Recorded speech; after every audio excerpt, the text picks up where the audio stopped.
ان میں پہلی بات جوتے پہن کر اور کھڑے ہو کر کھانا، اس سے اللہ تعالیٰ رزق میں تنگدستی پیدا کر دیتے ہیں۔ اور آپ دیکھیں آج یہ عادت اکثر لوگوں کی ہے، گھروں میں بھی ٹیبل پہ بیٹھ کے کھانا کھائیں گے تو جوتے پہنے ہوئے ہوں گے، اور شادیوں میں تو لوگ ویسے ہی کھڑے ہو کے کھانا کھانا پسند کرتے ہیں، اس سے اللہ تعالیٰ رزق میں تنگدستی پیدا کر دیتے ہیں۔ بیت الخلاء میں ننگے سر جانا، اب آپ بتائیے کتنی کامن عادت ہے، ننگے سر ہی جاتے ہیں سوائے اس کے کہ جس کو سر پہ ٹوپی رکھنے کی عادت ہو۔ اور بیت الخلاء میں باتیں کرنا، پہلے تو سمجھ نہیں آتی تھی، لیکن جب سے سیل فون آیا اب بیت الخلاء میں باتیں کرنے کی بات بھی سمجھ میں آ گئی، اس سے بھی رزق کے دروازے بند ہوتے ہیں۔ تیسرا، مہمان کو بوجھ سمجھنا، مہمان کے آنے پر جس بندے کو تھوڑا تنگی محسوس ہو تو اللہ رزق کے دروازے بند کر دیتے ہیں۔ چوتھا، بغیر ہاتھ دھوئے کھانا کھانا، یہ تو بہت عادت ہے آج، بغیر ہاتھ دھوئے کھانا کھانے سے رزق کے دروازے بند ہوتے ہیں۔ پھر کھانے کے برتن کو صاف نہ کرنا، کھانا تو کھا لیا اور جو بچا ہوا ہے بس وہ اسی طرح چھوڑ دیا،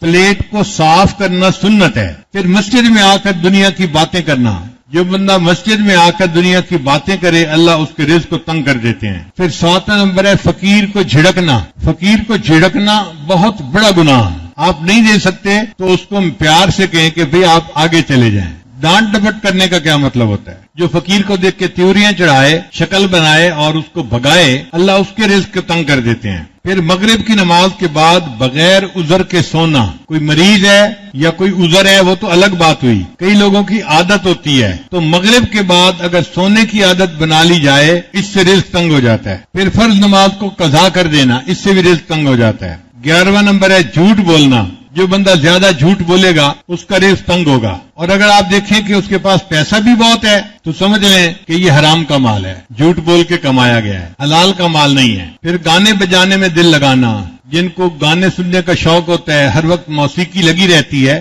اس موسیقی کی نحوست کی وجہ سے بھی اللہ رزق کے دروازے بند کر دیتے ہیں۔ اور ایک ہے اولاد کو برا بھلا کہنا، یہ بھی عجیب بات ہے، کئی ماں باپ اولاد کو ہر وقت ہی برا بھلا کہتے رہتے ہیں۔ جو ماں باپ ہر وقت اولاد کو برا بھلا کہتے رہیں گے اللہ ان کے رزق کو تنگ کر دیں گے۔ پھر قرآن مجید کو بے وضو چھونا، قرآن مجید کو انسان جب بھی ہاتھ لگائے تو باوضو ہونا چاہیے، بے وضو ہاتھ لگانے سے رزق تنگی ہو جاتی ہے۔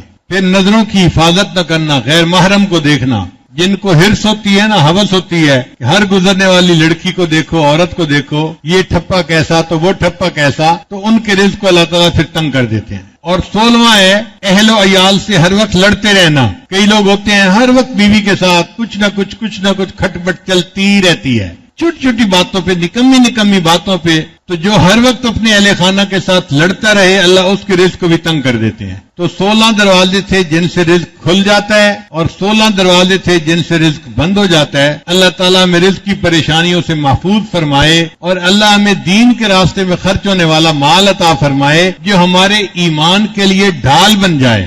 آج کے دور میں مال ایمان کے لیے ڈھال ہے، ذرا اونچا بولیں، آج کے دور میں مال ایمان کے لیے ڈھال ہے۔ آج جس کے پاس تنگ دستی ہے اس کا تو ایمان ہی محفوظ نہیں ہے۔ نبی علیہ السلام نے فرمایا قاد الفقر ان یکون کفرا، قریب ہے کہ تنگ دستی تمہیں کافر بنا دے۔ جو عورت بیوہ ہو جائے اور خاوند کرائے کے مکان میں رہتا ہو اور پھر مالک کے مکان آئے جی کہ مکان خالی کرو، تو وہ عورت کیا کفریہ بولتی ہے، اس وقت ایمان محفوظ نہیں رہتا۔ اس لیے اللہ تعالیٰ ہمیں اتنا مال دے کہ جو ہمارے ایمان کی حفاظت کا سبب بن جائے، ایسا مال ہو جو وبال سے خالی ہو، جو برکتوں والا ہو، جو عزتوں والا ہو۔ وآخر دعوانا ان الحمد للہ رب العالمین۔